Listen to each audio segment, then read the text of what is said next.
A paz do Senhor Jesus, querido aluno da Escola Bíblica Dominical, aqui da classe dos adultos. Eu sou o evangelista Janderson Nascimento e estou segundo vice-presidente da Assembleia de Deus aqui em Vitória da Conquista, uma igreja que é pastoreada pelo pastor Davi Oliveira Boa Sorte.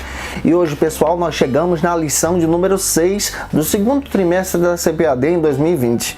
E hoje nós vamos trabalhar um tema muito especial, a condição dos gentios sem Deus, analisando aí a epístola aos Efésios. Eu espero que Deus em Cristo fale poderosamente com você, em nome do Senhor Jesus. Você, gente boa, que está chegando hoje pela primeira vez, aproveita, se inscreve no nosso canal, deixa aí o likezinho, seu joinha, tá bom? Porque com isso você ajuda muito a gente a falar de Jesus, compartilhar também a palavra de Deus. É claro que eu vou pedir isso a você. Deixa aí também o teu comentário, diga de onde você está assistindo a aula de hoje. Aproveitando também, descrevendo aí a tua cidade. Vou agradecer você em nome do Senhor Jesus. E é claro que a gente também está comentando as lições de adultos, jovens, juvenis, discipulado, adolescentes. Tem muita coisa boa aqui no canal. Tem material para professor da Escola Bíblica Dominical. Tem material para treinamento do discipulado. Eu acredito que Deus em Cristo vai ajudar muito você em nome do Senhor Jesus. Então vamos lá. A nossa aula de hoje ela tem um texto bíblico. Você precisa observar que a tua lição tem 3 objetivos e nós possuímos aí 3 pontos, e a nossa aula de hoje vai trabalhar exatamente sobre esse tema precioso. Então vamos lá, vamos para o primeiro ponto da nossa aula em nome de Jesus.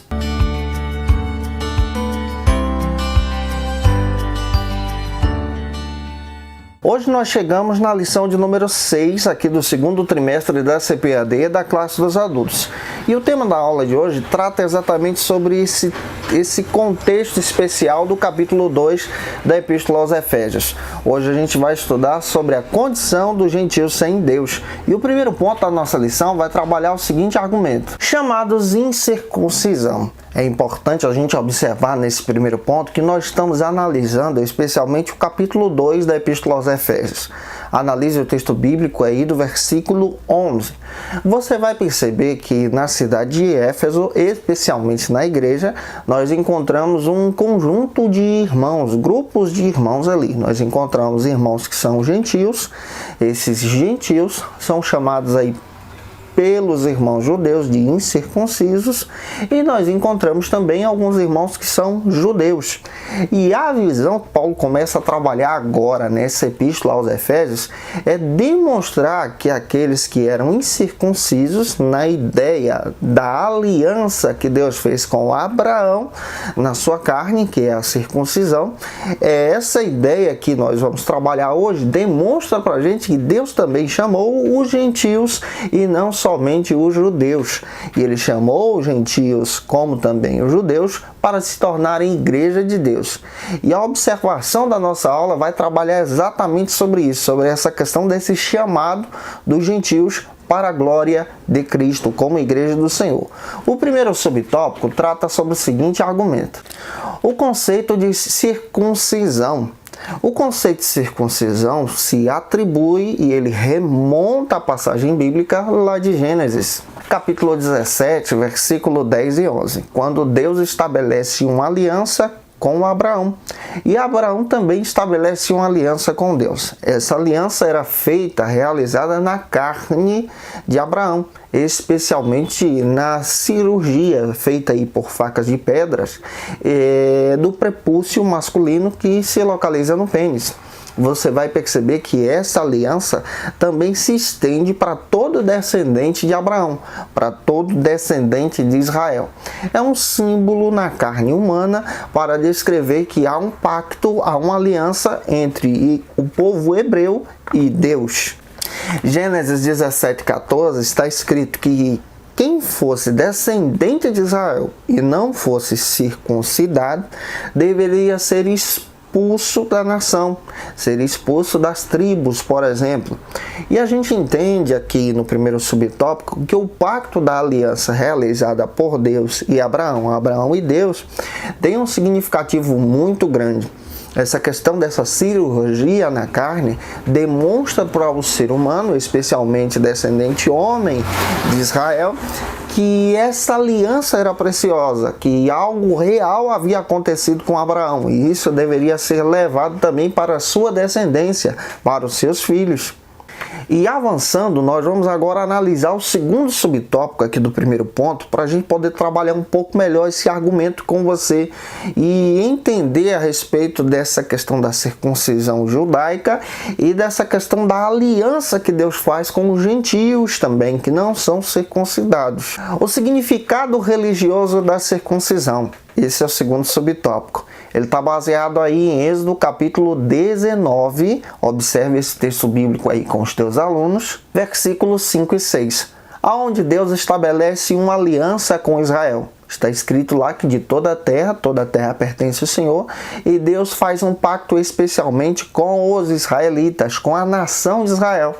Esse pacto representa agora um símbolo religioso, representa agora uma aliança com Deus, algo precioso que Deus estabelece com os seus filhos. Jeremias capítulo 5, versículo 7, fala a respeito desse precioso pacto que Deus estabelece com os israelitas. É interessante a gente voltar o nosso olhar para o livro de Êxodo mais uma vez. O livro de Êxodo é considerado como o livro especial, coluna dorsal de todo o Antigo Testamento. Ele é o centro do Antigo Testamento. Êxodo, por exemplo, se você não sabe, possui aí dentro dele um livro sagrado conhecido como o Livro da Aliança. Esse livro está escrito aí no capítulo 19 ao 24, onde nós encontramos o pacto, a aliança que Deus estabeleceu com Israel. Essa aliança foi estabelecida porque Deus escolheu os descendentes de Abraão, e esses descendentes de Abraão levavam na sua linhagem a circuncisão. É claro que a circuncisão não é requisito para a salvação, entenda isso? Mas no contexto bíblico, na ideia bíblica da antiga aliança, demonstra que esse pacto era um símbolo humano para um relacionamento com Deus. Na nova aliança, agora no Novo Testamento, nós entendemos muito bem que a nossa circuncisão, ela é espiritual. A nossa circuncisão é estabelecida quando nós consagramos o nosso coração para Deus, e a nossa vida, a nossa alma, a nossa mente, nossos pensamentos, tudo aquilo que nós possuímos agora como igreja pertence a Deus. E o objetivo exatamente do capítulo 2 de Efésios é demonstrar isso, demonstrar que na nova aliança nós temos uma aliança perpétua com Deus, que traz essa ideia de pacto, essa ideia de aliança que foi estabelecida pelos descendentes de Abraão. Atos capítulo 11, versículo 3, isso era algo tão sério que até nos dias da igreja você percebe que alguns judeus não se sentavam para comer com aqueles que não eram circuncidados, por causa dessa questão de pacto, de aliança. E aí chega Paulo, trazendo uma visão bíblica, quebrando também os protocolos, demonstrando também uma orientação dada por Deus, que a circuncisão agora ela precisa ser algo simbólico para os gentios. Os judeus continuavam e continuariam sendo circuncidados, mas a circuncisão não poderia ser obrigatória para os gentios, porque isso é um símbolo de um relacionamento entre os judeus e Deus. A nossa circuncisão como igreja agora ela é estabelecida pela fé em Cristo como nosso Senhor e Salvador. Vamos avançar agora para o terceiro subtópico do ponto número 1, que vai tratar sobre o seguinte argumento aqui na Escola Bíblica Dominical: a circuncisão do coração. Efésios capítulo 2, versículo 11. Paulo traz nessa carta uma visão especial para os irmãos. Ele começa a dizer que a circuncisão agora não era somente algo físico, mas agora se tratava de algo espiritual, simbólico, algo que demonstrava um pacto, uma aliança com Deus, e algo que era realizado no coração humano. Essa circuncisão era mais preciosa do que somente a circuncisão feita na carne. E Romanos capítulo 2, versículo 29, Paulo escrevendo para os irmãos de Roma, tratando a respeito dessa religiosidade judaica da circuncisão e também da diferença entre os gentios, aqueles que não eram circuncidados, ele faz questão de dizer que a salvação não é garantida agora por mãos e obras humanas. Não é pelo fato da pessoa ser circuncidada que ela é salva, mas é pelo fato dela ter um relacionamento com Jesus em seu coração. Isso aqui se torna a verdadeira circuncisão na visão do apóstolo Paulo. Gálatas capítulo 6, versículo 15, o Paulo faz questão de tratar nessa carta a respeito dessa questão de costumes judaicos, dessa questão de religiosidade judaica e da diferença em uma vivência cristã. Ele começa a dizer, olha, a verdadeira circuncisão é no coração quando a pessoa se torna uma nova criatura, porque não adianta de nada você ter a marca na sua carne se você não é uma nova criatura, se você não morre para o mundo e agora vive para Deus. Você precisa entender isso. Gente, eu espero que Deus em Cristo fale com você através da Escola Bíblica Dominical. Vamos avançar agora, em nome do Senhor Jesus, para o nosso quarto subtópico do primeiro ponto. Eu quero muito agradecer você que está participando com a gente. Olha, que Deus te abençoe, você de todas as partes do nosso Brasil. O quarto subtópico vai tratar sobre o seguinte argumento: a circuncisão agora na nova aliança. Paulo trata muito a respeito desse assunto lá no capítulo 5 de Gálatas, versículo 2 e 3. Ele começa a descrever que a visão da circuncisão agora na nova aliança, ela é uma circuncisão espiritual para os gentios. Para os judeus continuava sendo na carne também, como símbolo perpétuo e estabelecido aí pelo próprio Abraão. Atos capítulo 5, versículos 1 a 6, você vai perceber que um dos temas tratados aí no primeiro concílio em Jerusalém, especialmente no ano 50, pela igreja, onde os apóstolos se reuniram, o próprio Paulo estava lá, Pedro também, eles trataram a respeito do assunto da circuncisão como objeto da salvação. E a circuncisão foi descartada como objeto da salvação. É por isso que Paulo então escreve a Epístola aos Gálatas, é considerada aí por alguns autores como a primeira epístola a ser escrita pelo apóstolo Paulo, possivelmente entre o ano 48 a 50, porque ela trata exatamente dos assuntos que foram discutidos pelos irmãos lá no concílio de Jerusalém, como está escrito em Atos capítulo 15. A epístola trata sobre essa vivência espiritual e sobre essa questão agora de aceitar Jesus como nova criatura e viver pela fé em Cristo. E Filipenses capítulo 3, versículo 3, o Paulo continua tratando sobre isso agora para os irmãos de Filipenses. É uma epístola também escrita na prisão, e o Paulo começa a tratar com aqueles irmãos sobre esse assunto. Ele diz, olha, a salvação agora não é mais estabelecida pela carne, mas a salvação agora é estabelecida pela fé. Quando ele fala pela carne, ele está se referindo aqui à circuncisão. Então a ideia desse primeiro ponto é demonstrar para você que a salvação não é estabelecida por obras humanas, por questões de pactos humanos, por questões de atitudes humanas, mas a salvação é estabelecida pela fé em Jesus.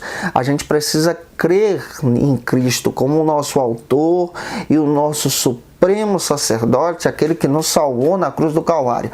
A ideia que Paulo começa a trabalhar aqui em Efésios é demonstrar que a salvação é poderosa, que a salvação é genuína, que ser igreja de Deus não é algo estabelecido pela circuncisão ou religiosidade judaica, mas ser igreja de Deus é ter uma fé genuína em Jesus.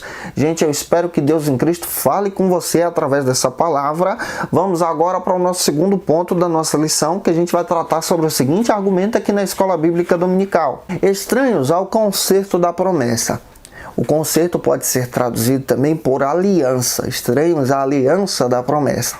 Esse segundo ponto começa a tratar agora a respeito da vivência gentílica, daquele que não é judeu, até o momento em que ele não aceita Jesus.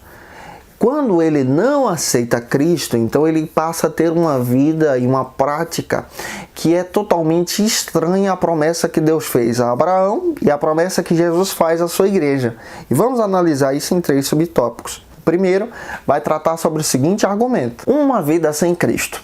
É muito importante a gente ler Efésios capítulo 2, versículo 12.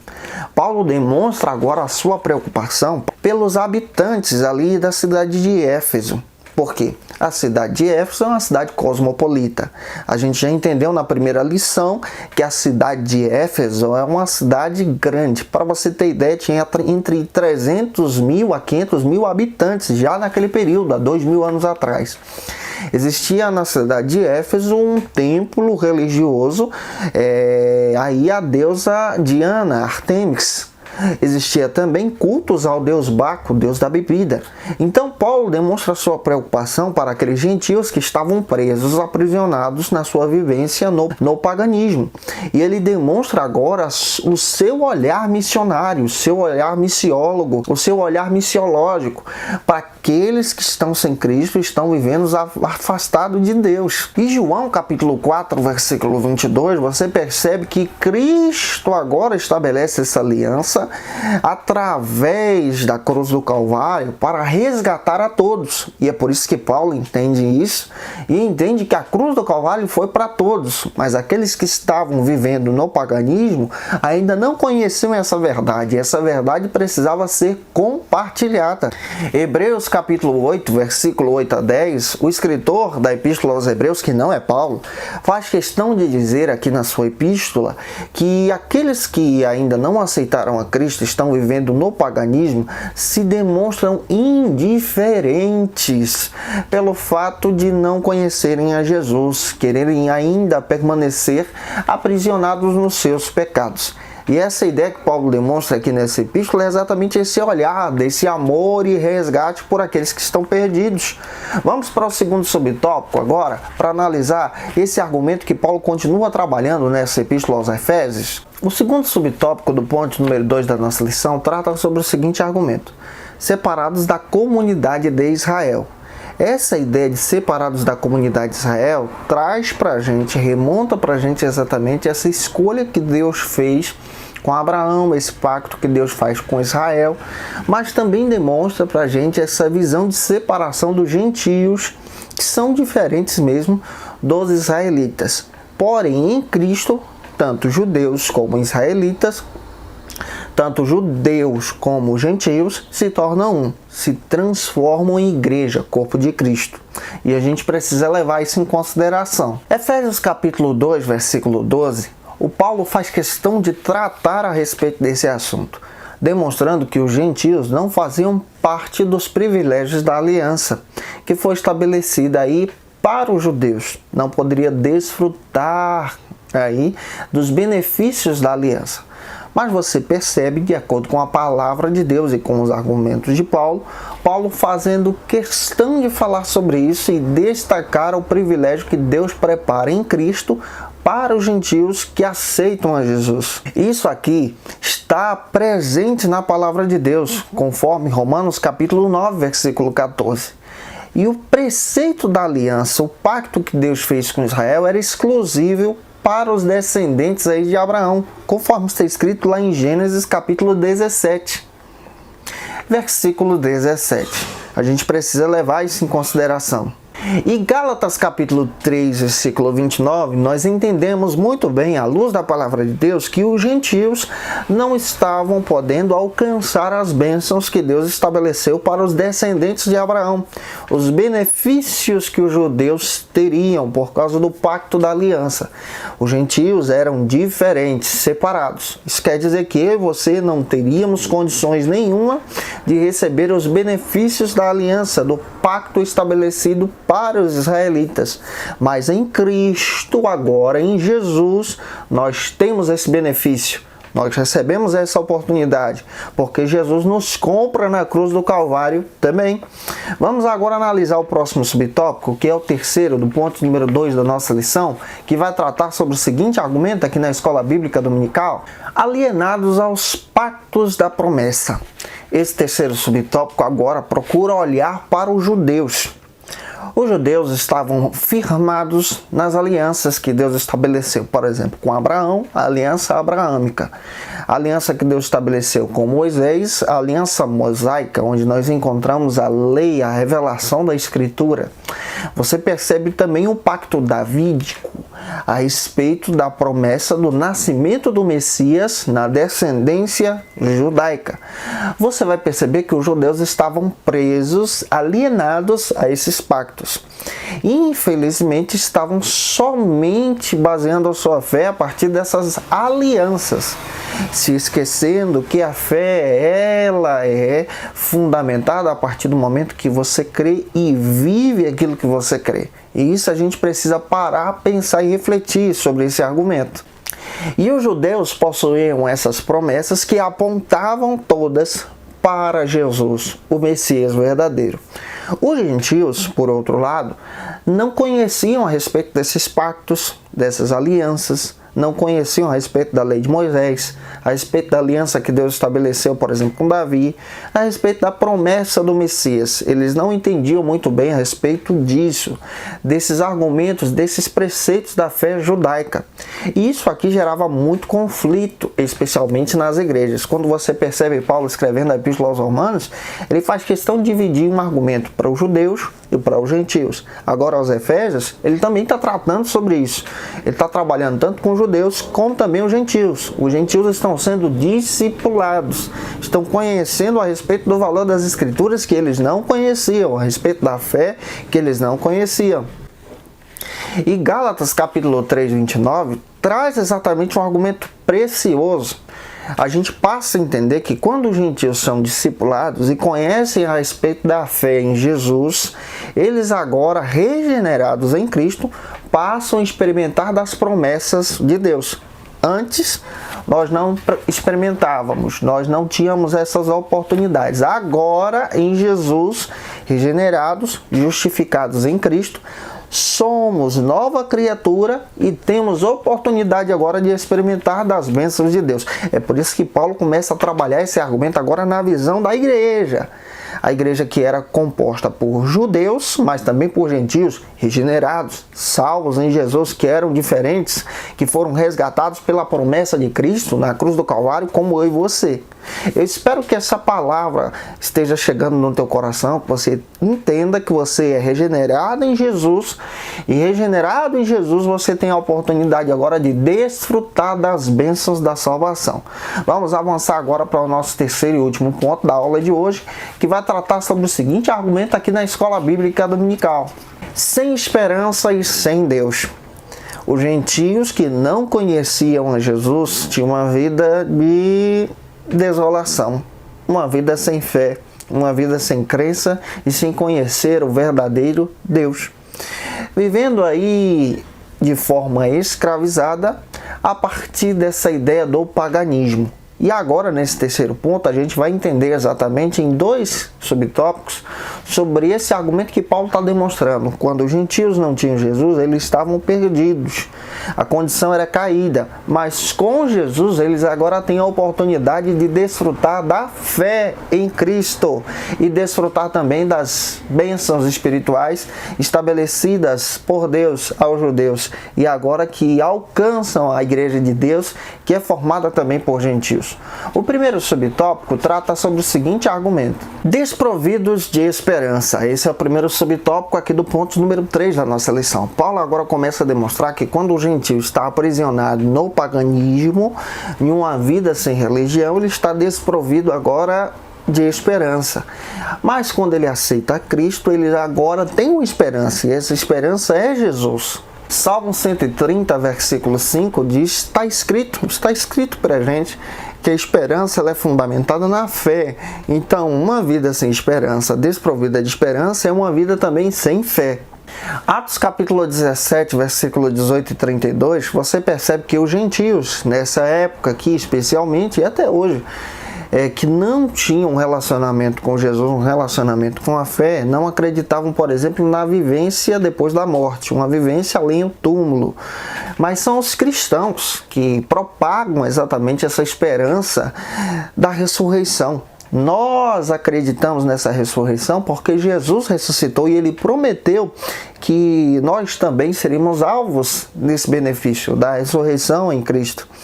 Nós estamos em Cristo. Essa é a verdadeira promessa para a igreja de Deus. Porém, aquele que é gentil, aquele que não aceitou a fé até o momento, é uma pessoa que está desprovida desse benefício. Na sua crença, na sua filosofia, ele entende que morreu, acabou. Mas nós cristãos, Paulo faz questão de dizer que temos fé, buscamos a Deus. A partir do momento que nós aceitamos a Jesus, nós temos a certeza que temos o benefício também da ressurreição e da vida eterna. 2 Coríntios 7:10, a esperança, a crença, a fé, ela é uma âncora para a nossa alma, ela nos ajuda, o Paulo faz questão de dizer, ela nos ajuda a avançar, a ter uma perspectiva de vida melhor. Então, quando uma pessoa não tem Jesus, ela se comporta de forma sem esperança, de forma sem fé, uma forma escravizada pela morte e pelas coisas dessa vida. Para ele morreu, acabou, mas aquele que tem Jesus, está preso na fé, escreveu a sua vida diante de Deus, colocou a sua vida diante do Deus Altíssimo, pode ter certeza que ele tem esse benefício da salvação. Vamos avançar agora para o último subtópico da nossa aula de hoje. Eu espero que Deus em Cristo fale com você. E o nosso último subtópico vai tratar sobre o seguinte argumento: sem Deus no mundo. Efésios capítulo 2, versículo 12. Quando a pessoa está vivendo sem Deus no mundo, ela vive sem direção. E o Paulo está preocupado com isso, demonstrando para a igreja agora uma visão missionária. Isso aqui você precisa apresentar para os teus alunos. A visão que ele está tendo é missionária, daquelas pessoas que estão perdidas. Então ele está preocupado, está falando para a igreja de Deus que nós precisamos entender que o povo está perdido, o povo está sem visão, está sem Deus. E nós, como igreja de Cristo, precisamos compartilhar as boas novas da ressurreição em Jesus. Gálatas capítulo 4, versículo 8 diz que uma pessoa sem Deus é uma pessoa que também é idólatra, está presa, por exemplo, na crença dessa vida, nas coisas dessa terra, e infelizmente está caminhando para o abismo. E o Paulo está preocupado agora com os irmãos de Efésios, falando a respeito dessa ressurreição, falando dessa oportunidade, escrevendo a condição dos gentios e falando que a igreja tem um papel missional agora nessa visão, na interpretação bíblica, na visão missionária sobre esses versículos.